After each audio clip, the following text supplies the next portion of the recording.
magandang hapon po.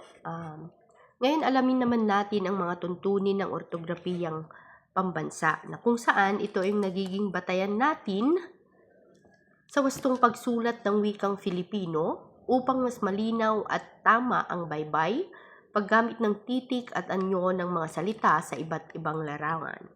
Katulad ng sa ponolohiya, sa morpolohiya, ang struktura ng wikang pambansa ay may sarili ding pamantayan. Ito ay nagsisilbing gabay sa mga sumusunod. Una, wastong paggamit ng baybay. Pangalawa, paggamit ng alfabetong Filipino. Pangatlo, pagbaybay ng mga salitang hiram. At pang-apat, paggamit ng bantas at ng iba pa. Unang pamantayan natin ay ang grapema. Ito ang pinakamaliit na unit o bahagi ng isang sistema ng pagsulat sa ortografiyang Filipino.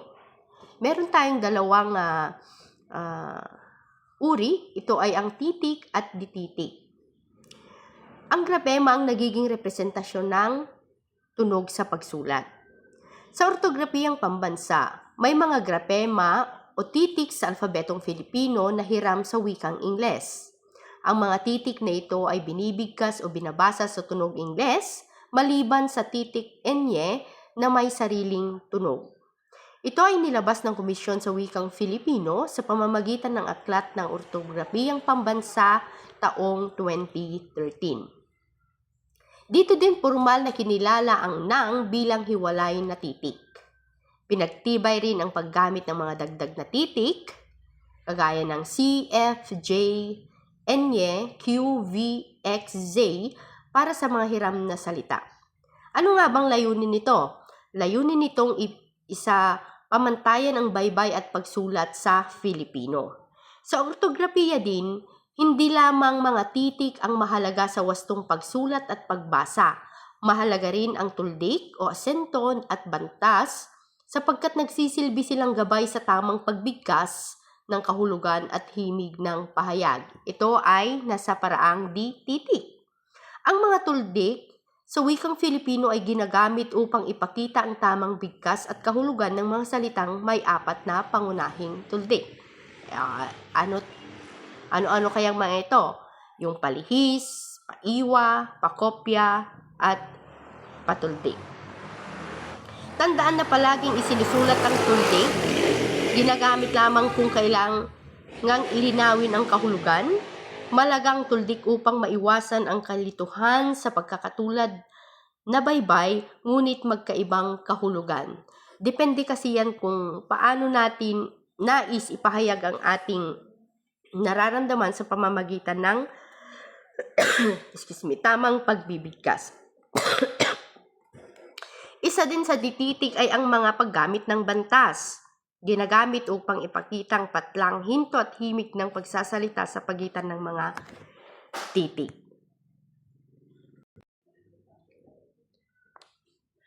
Ang bantas ay ginagamit upang ipakitang patlang, hinto at himig ng pagsasalita sa pagitan ng mga titik, pantig salita at pangungusap.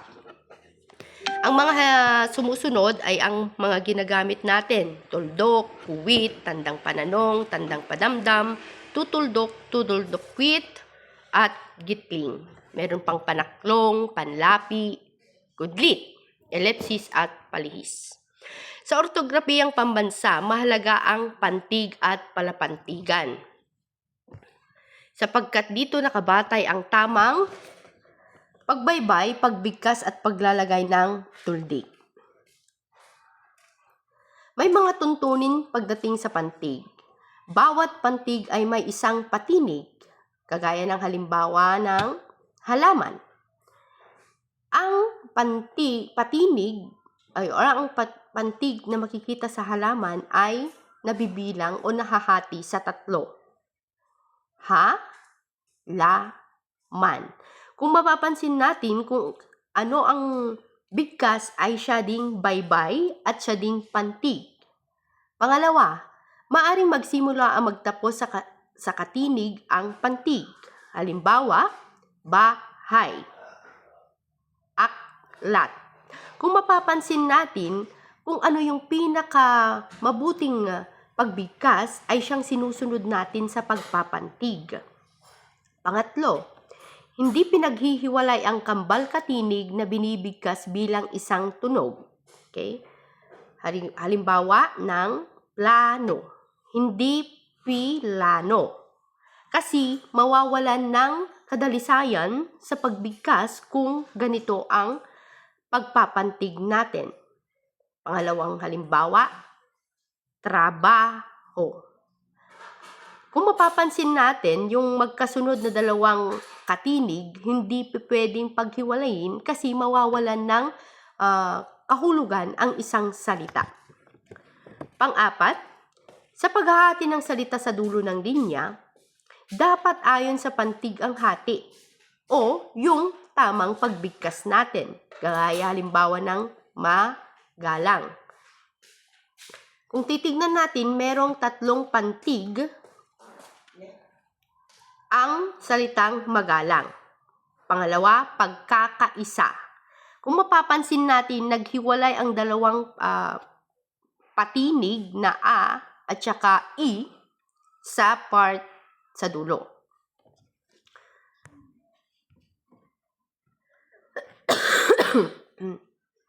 Ito pa yung iba't ibang halimbawa. Sa pagpapantig ng mga salitang espesyal, kung titignan natin, nagsasama din ang patinig tsaka katinig sa iisang pantig. Espesyal. Sa salitang aklat, meron itong 2 pantig na hinati sa gitna ng 2 magkasunod na kambal katinig. Aklat. Pero hindi sa lahat ng pagkakataon ay maaari itong gawin.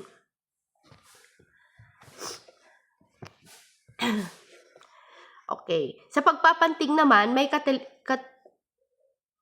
taliwasayan sa unang tuntunin. Karaniwang kung hiram mula sa Espanyol, hindi nagkakahiwalay ang katinig na B, R, T, R at KR. Kagaya sa halimbawa na sobre.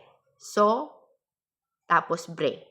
Para sa ganon, maging malinaw pa rin ang pagbigkas natin.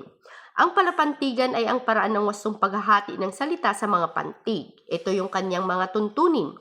Isang patinig, isang pantig. So, aso.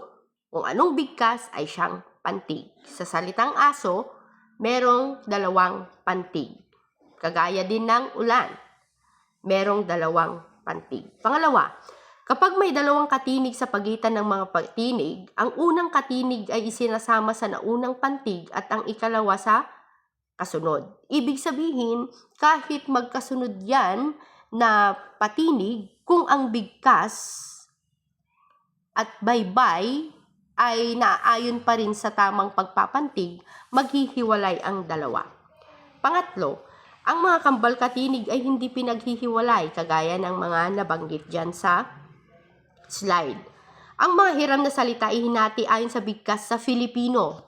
Alam naman natin na kapag Filipino ang usapan, masyadong dalisay, masyadong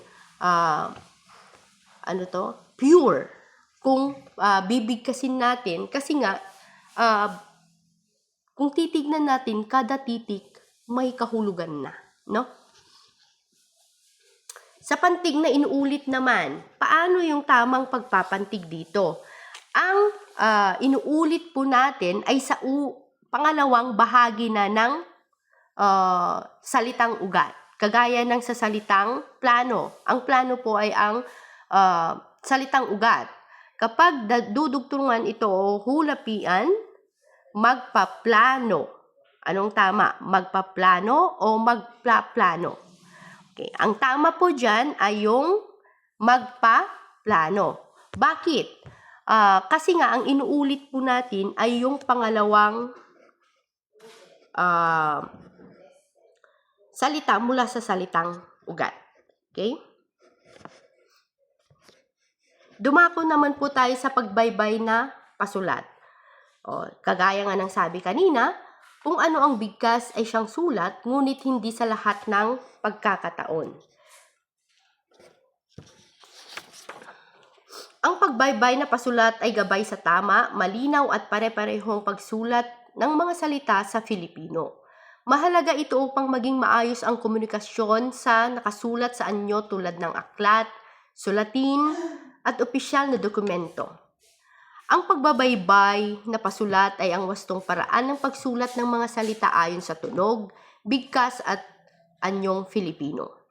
Alinsunod sa mga tuntunin ng ortografiyang pambansa, katulad ng nasa halimbawa, binibigkas na lalaki pero isinusulat na lalaki na yung nasa dulo. Ginagamit sa formal at di formal na pagsulat yan. Okay? Halimbawa, ang lalaki ay responsable sa kanyang pamilya. Okay? Ang lalaki ay hindi wastong baybay, bunga ng maling spelling o impluwensya ng bigkas. Hindi nirekomenda sa akademikong pagsulat, pero kung sa pasalita, madalas nating gamitin ang lalaki at hindi lalaki. Ang wastong anyo ng lalaki dahil ang salitang ugat nito ay laki at hindi laki, na nilapian ng la kaya nagiging lalaki. Okay? Pero ganun pa man, may mga exemption tayo na ikinukonsider sa pagbaybay ng pagsulat. Una, mga pantanging pangalan. So alam naman natin na hindi binabago ang original na baybay nito. Halimbawa, Jose Rizal, San Juan, Microsoft. Kinukonsider natin o ina-adapt kasi natin na yun na lamang ang gamitin at wag ng pantingin pa kasi nga pangalan po yun, no? Pangalawa, mga terminong technical at siyentipiko. So sa pagbabaybay na pasulat, may mga exceptional kagaya ng sa siyentipiko ang DNA. O kaya nga kinokopya na lang natin na sa original kasi mahirap siyang ibaybay sa Filipino. Virus at photosynthesis. Okay? Pangatlo, may mga salitang banyaga na hindi ganap na inaangkop. Ano ibig sabihin nito? Karaniwang nakasulat sa italic o may paliwanag. O, kaya nga kapag nanghihiram tayo at wala tayong maibigay na baybay sa pagsulat, yun yung ginagawa natin kung hindi naka-underline, naka-italicize. May mga salitang Espanyol na may natatanging baybay. Paano naman to? Pinananatili ang ilang letra kung bahagi na ng anyo ng salita. Kagaya ng senyor, senyorita, anyo. No?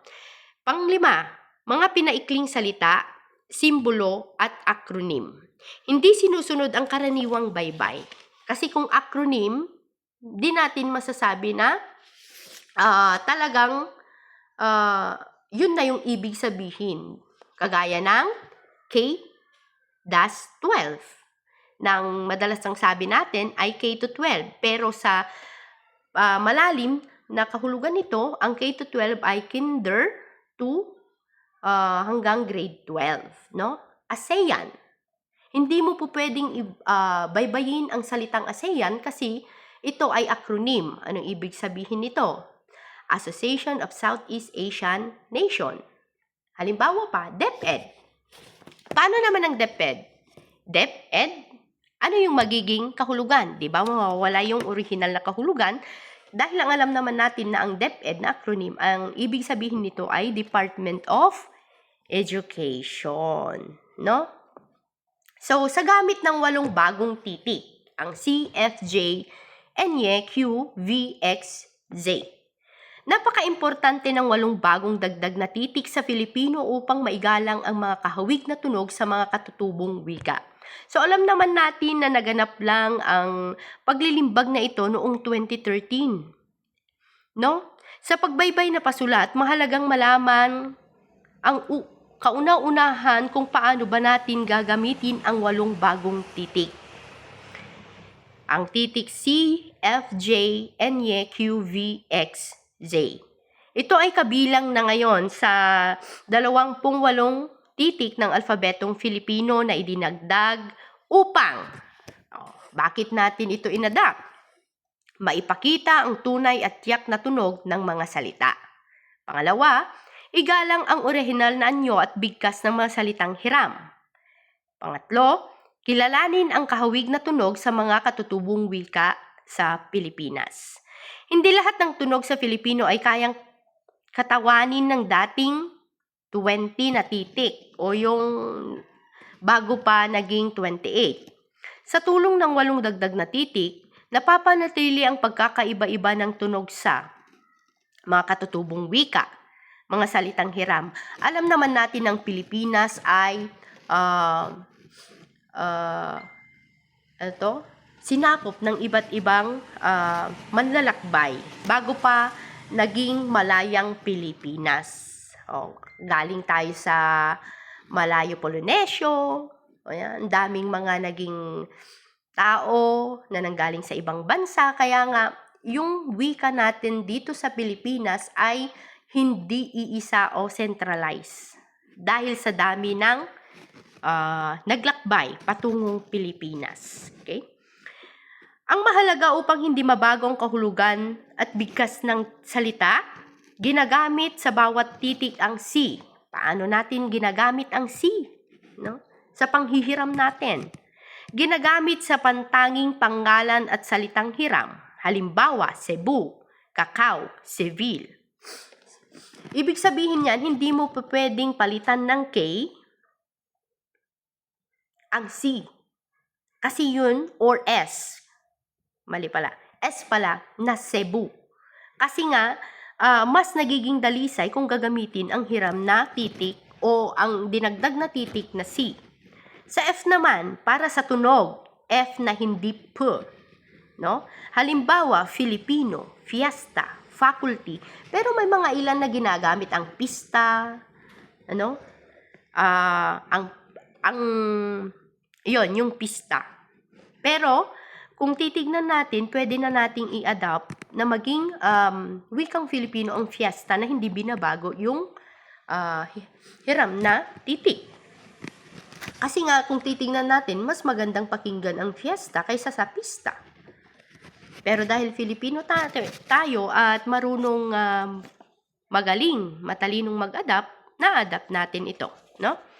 Pangalawa, enye, para sa natatanging tunog na ny. Halimbawa, ninya, anyo, at pinyata. No? So, yun yung mga salita dito sa enye. Sa Q naman, karaniwang kasunod ng U, Q. Halimbawa, quota, quality. So, hindi na natin sila binabago. No? Kasi dagdag na sila, tanggap na sila sa wika natin, sa kung paano natin gamitin. Minsan pa nga, mas matalino na tayo or mas magaling tayo sa paggamit ng mga ito kasi nga hindi na natin siya binabaybay sa Filipino.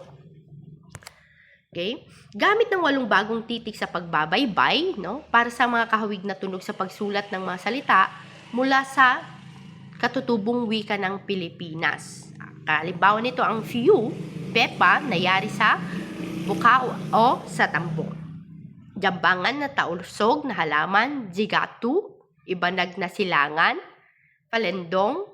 Ito kasi yung nakamulatan na nilang mga salita dahil nga sa merong mga sumakop or dumating bago pa tayo naging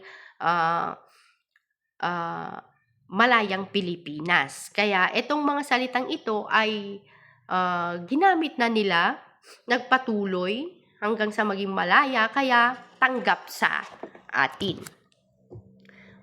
Halimbawa pa ng vakul sa Ivatan, na pantakip sa ulo, yan. Wala nang, yun yung original na tawag na nila, kahit nasa Pilipinas sila. No? Sa pag-re-spell naman, ito yung isang pamantayan din natin na kailangan din natin bigyan ng diin kasi nga hindi po pwedeng mag-respell lang tayo na para isalin sa wikang Filipino. Dapat ito ay naaayon pa rin doon sa tuntunin natin sa tamang paggamit ng mga titik, sa tamang pagbigkas ng mga salita. Upang sa ganon, hindi tayo magkaroon ng kalituhan sa mga ito. Sa pangkahalatan, ipinapahintulot ang pag-respelling. o pagsasa Filipinong spelling ng mga bagong hiram sa Ingles at ibang wikang banyaga kung ito ay tanggap, malinaw, at walang kalituhan. Halimbawa ng mga sumusunod, ang salitang chart na naging ts kasi nga may tunog ts tayo na ts. Taxi kasi nga may ks tayo na tunog. Kaya, kung papansinin natin, kahit maibaybay sa wikang Filipino, makikita pa rin natin yung kalinawan ng mga ito. So, sa pag-re-spell, huwag mag-re-spell kapag, ito na ha, nakakatawa yung magiging bagong salita kaysa sa original. Huwag mo nang i-spell, kung kaya't gayahin mo lamang kung ano yung original nito. Higit na mahirap basahin kaysa sa original. O, di ba? Bakit nga tayo mag-re-spell pa kung ang kahihinatnan nun pagpapahirap lang sa atin. Kaya, gagamitin pa rin natin yung pag-re-spell o wag na natin gamitin bagkus i-adapt na lang natin yung salitang ginamit. Nasisira ang kabuluhang kultural. O, kapag nag-re-spell kasi tayo, madalas, mawawalan na yung original na ibig sabihin ng salita. No? Malalayo na tun sa ibig niyang sabihin. Okay? Higit ng popular ang anyo nito. Wag mo nang spelling. No? Kung ito na yung pangkalahatan na kilala ng mga tao o ito yung uso or demand na ginagamit sa mas maraming rehiyon dito sa Pilipinas. Huwag mo nang i-spell kasi kahit anong dialect meron sila, kapag ginamit mo yung original, maiintindihan pa rin nila. Sa panghihiram ng salita, Espanyol muna bago Ingles. Alam naman natin na Espanyol ang unang dumating dito sa atin at sila talaga yung nagbigay ng impluwensya sa atin. Sa lahat, halos sa lahat ng aspeto. Kaya may mga salita tayo na ang alam natin ay wikang Filipino, pero salitang Espanyol pala. Higit na umaalinsunod ang wikang Espanyol sa bigkas at baybay na Filipino kaysa sa Ingles. O kung ikukumpara kasi natin, talagang magbabago o ang layo ng ibig sabihin. May mga salita sa Filipino na galing sa wikang Espanyol. No? At hindi, ito na yung naging terminolohiya natin dahil ito yung nakilala natin at naging palasak na natin sa pang-araw-araw. Kaya, ano ba yung mga halimbawa na ang alam natin ay Filipino, di ba? Mga lamesa, yung numbering natin. Di ba? Ang alam natin Filipino, hindi pala. Hindi pala natin sariling wika, bagkus inadapt natin sa Espanyol. Kung talagang may version naman ito sa Ingles at mas mapapadali nito, tsaka mo gagawin yung pagsasalin, no? Pero ang tuntunin natin sa ortografiya, Espanyol bago Ingles kasi mas nauna ang Espanyol, mas maraming may alam, no? Mas familiar. Okay? Kaysa sa wikang Ingles. Kasi kapag wikang Ingles, parang ang lalayo na yung tunog. No? Hindi kagaya sa wikang Espanyol na halos magkahawig lang ang Espanyol at Filipino. So, sa kambal katinig naman, paano naman sa kambal katinig? Sa pangkalahatan, nawawala ang unang pantig sa mga kambal katinig o patinig na I plus A, E, O at U plus A, E, I. Kapag siningitan ng Y at W sa pagsulat, katulad ng benepisyo, nagiging benepisyo na Y-O. Individual, sa wikang Ingles or terminolohiya, nagiging individual na nagkakaroon ng W-A-L. Tenyente na naging tenyente at Ecuador na naging Ecuador. Kung titignan natin sa pagbigkas, magkapareho lang. Meron lamang napapalitan na mga titik dahil nga ginagawa nating Pilipino. Okay? Kapag siningitan ng katinig na Y o W, nawawala ang unang pantig. Kagaya ng sabi ko kanina, na kung ang kambal katinig ay A plus E, I plus O, sa unang pantig, nawawala, ang I ay nawawala kapag may Y sa pagitan nila. Ito yung maituturing pa nating minsang adaptasyon, no? Layunin nito na mas maging maayos at natural ang pagbigkas sa Filipino.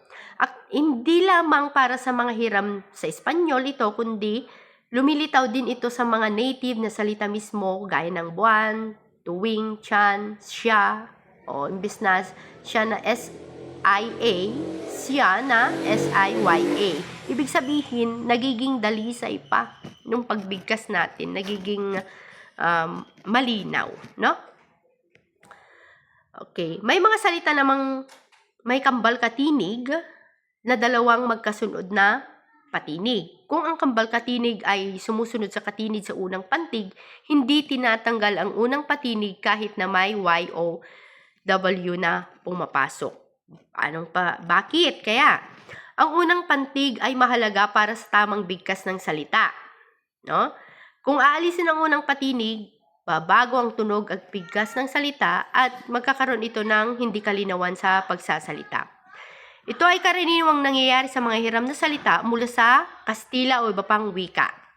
May ilang salita na may kambal patinig, dalawang magkasunod na patinig na hindi nasa unang pantig kundi sumusunod sa dalawa o higit pang magkakasunod na katinig o consonant cluster.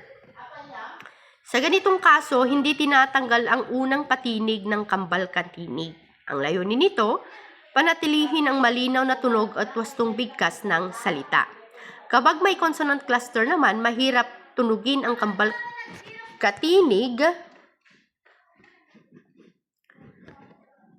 kung aalisin ang unang pantig. Kaya mananatili ang patinig at ginagamit ang Y o W para sa gliding consonant sa Filipino.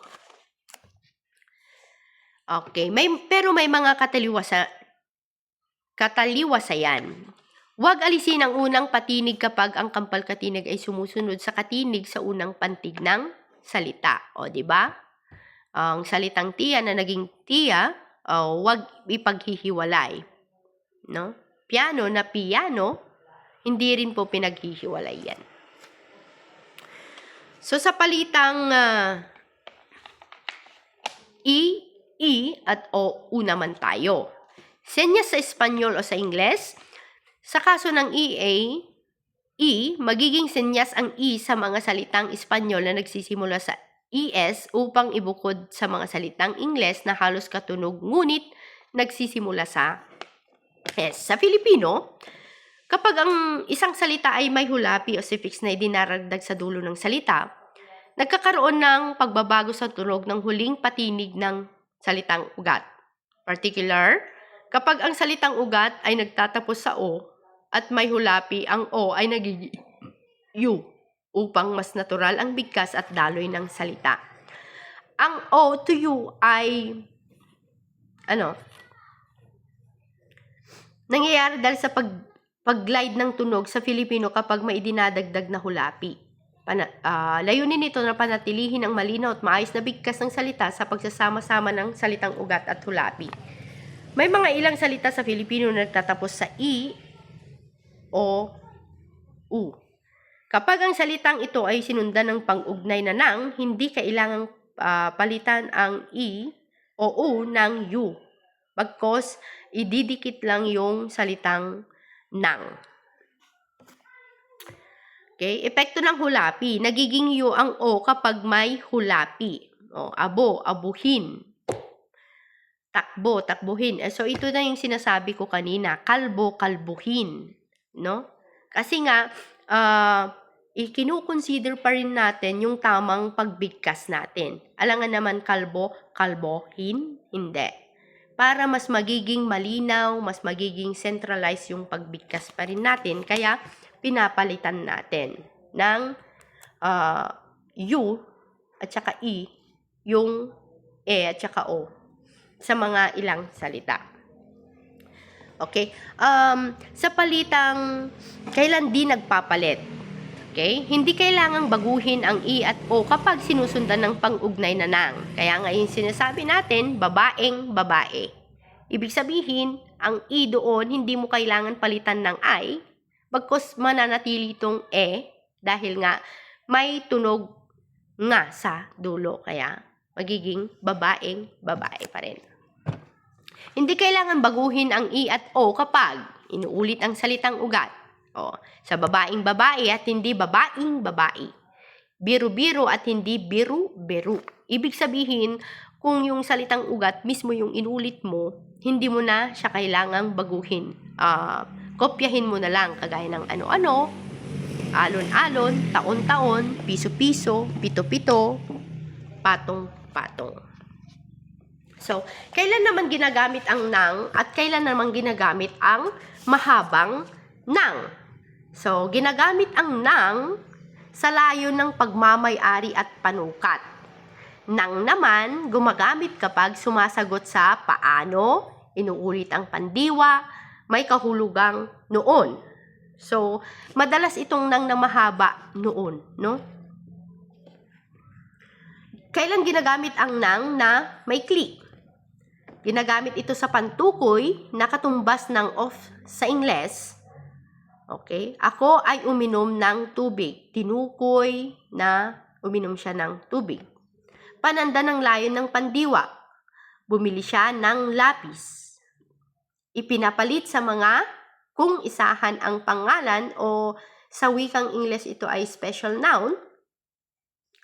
Okay? May nakita akong bata sa pangungusap na may pandiwang may o meron.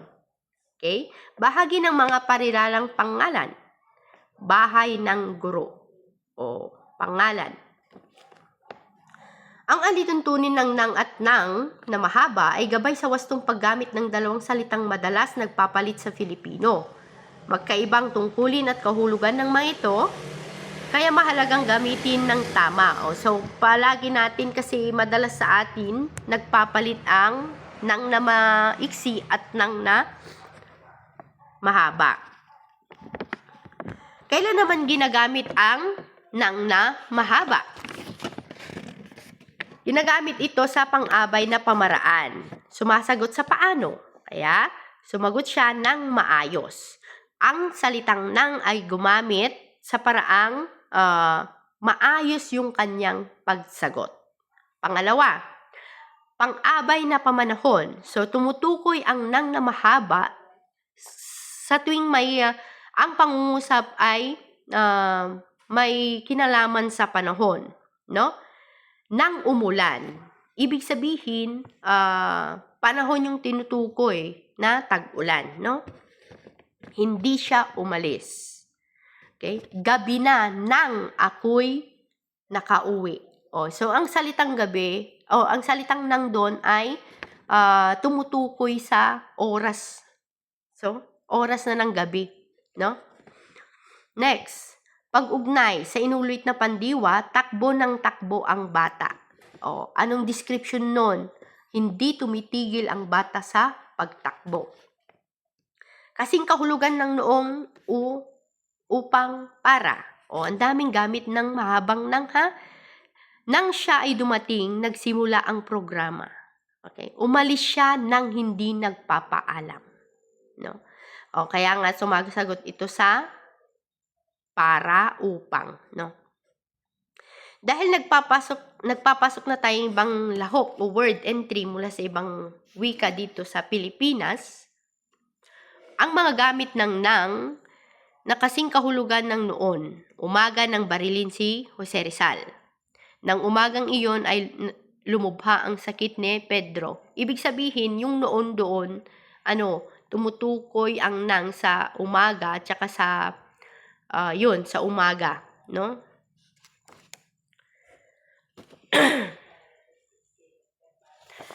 Tungkol naman sa pagbabalik sa tuldi. Okay. Ito yung kapag binigkas mo ng hindi maayos yung parte ng salitang yon, nagkakaroon ng ibang kahulugan.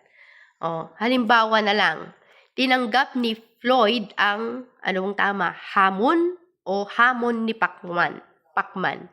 Kung titignan natin, kapag hamon, yung naging bigkas natin, tinutukoy nito sa isang uri na ng pagkain. Pero, kung tinanggap ni Floyd ang hamon ni Pacman, malumanay lang yung, diretso lang, walang pag-impede, maintindihin natin na ang tinutukoy na hamon dito ay yung labanan ng dalawang boksingero. Sa paraan ng pagbigkas sa Filipino, ito yung nabanggit na kanina, malumay, malumi, mabilis at maragsa. Na kapag malumay, ginagamitan ng palihis at karaniwang nakikita sa pangalawang pantig. Paiwa, ito naman sa paiwa kapag malumi, medyo may diin doon sa dulong bahagi.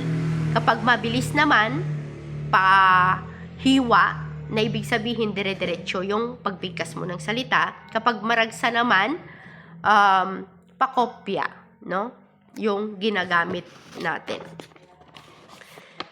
Dahil nagpapasok na tayo ng ibang or entry sa Pilipinas at nakikisalamuha tayo sa ibang pangkat sa Pilipinas, may iba bang wikang kailangan maingat at i-considerate tayo sa mga pagbigkas natin. Kaya nga yung tuldik ay siyang nagbibigay diin sa anumang klase ng salita na ating bibitawan.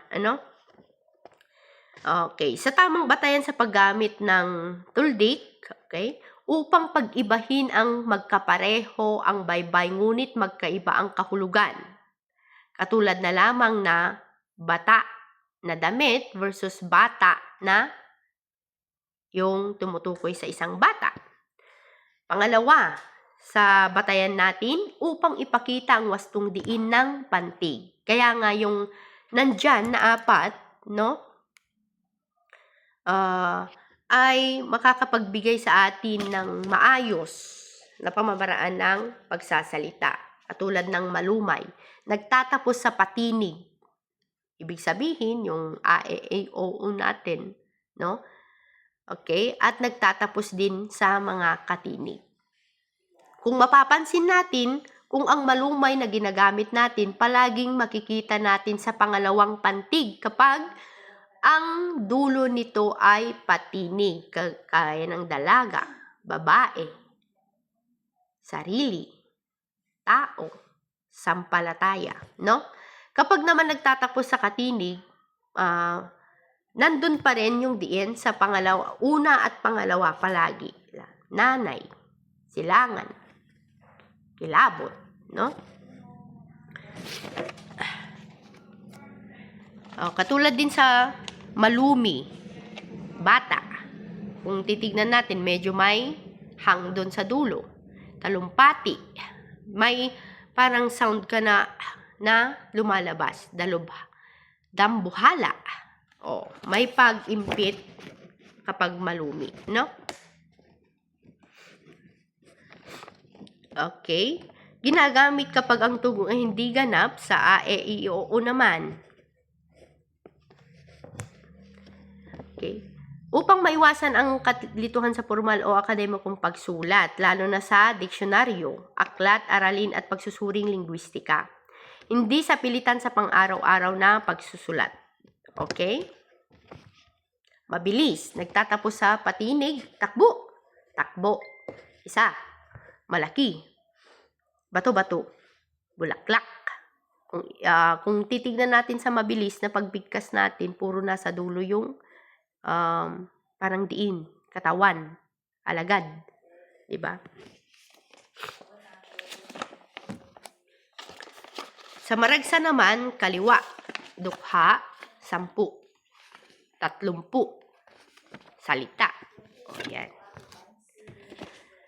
Paano naman yung sa tamang batayan sa paggamit natin ng swa sound pagdating sa ortografiyang Pilipino? Okay, ginagamit lamang salitang hiram mula sa mga wikang may swa, lalo na sa mga wikang katutubo natin, kagaya ng nasa slide. nagkakaroon ng schwa sound kasi kung titignan mo, ilan yung nandyan sa salitang won ang titik, 3, na may kanya-kanyang tunog sana, pero dahil sa schwa sound at sa adaptasyon sa tamang paggamit sa wikang sa Ilocano, nagiging won, 'di ba? Won, yung schwa, won. Kun, kut, silaw, panagbenga, tilo, matay, silid, yuhem, at iba pa, no? Ginagamit kapag ang tunog ay hindi ganap na a, e, i, o, u. O kaya nagiging schwa sound siya. Ito ay mahina at neutral na patinig, kaya hindi maaring palitan ng karaniwang patinig nang hindi nagbabago ang bigkas. Okay? Karaniwang sinusulat bilang yung pabaliktad na i sa mga pag-aaral, linguistika at diksyonaryo. Hindi ito karaniwang ginagamit sa pang-araw-araw na pasulat, pero palagi nating ginagamit sa pang-araw-araw na pakikipagkomunikasyon. Hindi ginagamit sa karaniwang salitang Tagalog. O kasi ang Tagalog nga, yan ang may pinaka, no, malinaw na pagbigkas ng bawat titik. Pero pagdating na sa mga dialect dito sa Pilipinas, may iba't ibang tunog na yan, kaya nagkakaroon ng schwa na tunog. Lalo na sa mga salitang katutubo natin. Gamit naman ang gitling sa inuulit na salita. Pali-palito, kanya-kanya, balo-baluktot, pabalik-balik, nagkawasak-wasak, pagbali-baliktarin, pabula-bulagsak. Okay? Paano natin ginagamit ang gitling? Sa paghihiwalay ng katinig at patinig. Nagtatapos sa katinig ang naunang pantig, o kagaya ng nauna na nating napag-alaman kanina.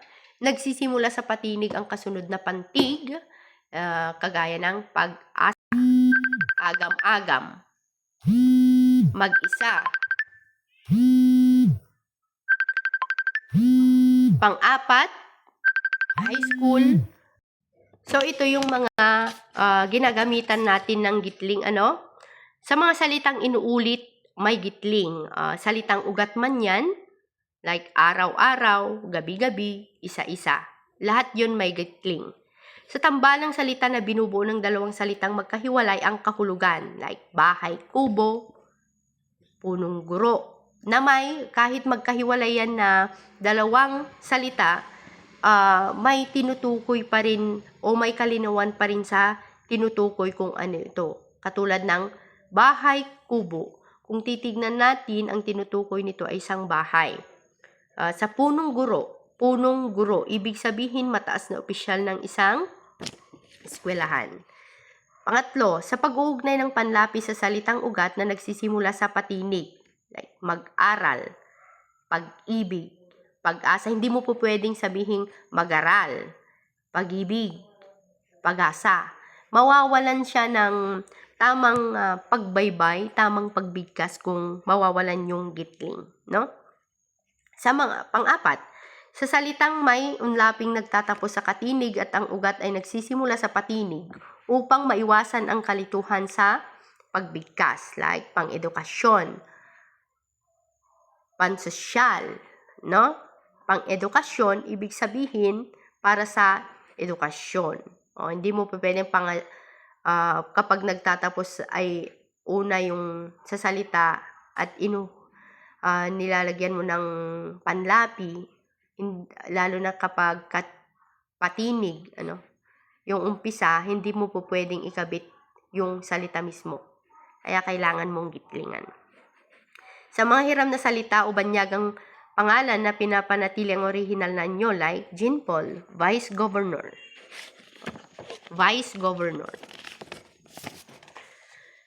Sa mga formang may numero, pizza o titik. Kaya, di ba madalas ika-21, ika-22, may gitling. Hindi po pwedeng ika na 21 lang. So, sa paghihiwalay ng katinig, nasabi na kanina. So, sa batayan ng paggamit ng kitling sa paghihiwalay ng katinig at patinig, paghahati ng salita, ginagamit ang gitling upang ipakita kung saan naghihiwalay ang pantig. So, paulit-ulit na yan kung tutuusin kasi nga yung pantig ay kung anong baybay, anong bigkas ay siya yung pantig sa pangkahalatan sa wikang Filipino. Pag-iwas sa pagkakamali ng bigkas. Ako man, mismo sa sarili ko, madalas o karaniwan, nagkakaroon ako ng pagkakamali sa tamang pagbigkas. Lalo na kapag, bago sa akin yung mga salita. No? Pagpapakita ng pagkakahiwalay ng morpema o yung pinakamaliit na unit ng salita. Kapag may morpemang nagtatapos sa patinig at sinusundan ng morpema o salitang nagsisimula sa patinig, maaring gumamit ng gitling. Mag-aaral. Diba? Kaya yun yung mga tuntunin natin o tamang paggamit sa ortografiya ng Pilipinas kasi nga Pilipinas ito at hindi ibang bansa. So, kailangan mas pagtuunan pa natin ng pansin, mas pag-aralan pa. Kagaya ko, gusto kong pag-aralan para sa ganun mas maging fluent pa ako sa pagsasalita.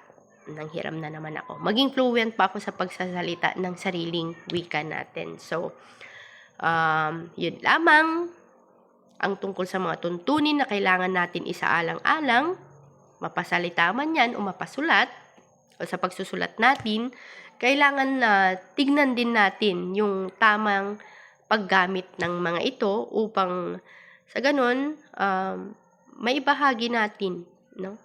At malinaw yung pakikipagkomunikasyon natin sa ibang tao. So, yun lamang po ang aking maibabahagi, ma'am. Maraming salamat po at magandang gabi kasi gabi na.